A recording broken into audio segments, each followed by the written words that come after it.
BBM, tulungin mo kaya yung mga tao mo. Magmula sa DPWH, mga engineer, isama mo na yung mga kontraktor. Yung mga project nila para tumibay, sabihin mo sa kanila na lagyan ng bato. Maraming bato, malalaking bato. Pagkatapos noon, ng project nila, pataniman mo sa kanila ng imported nga damo. Para mayroon silang gagawin.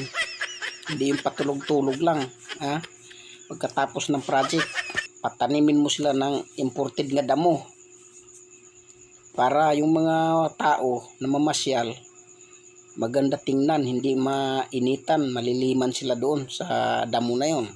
Pagkatapos, dahil ang uso ngayon, ang malakas ngayon nga negosyo ay pulburon.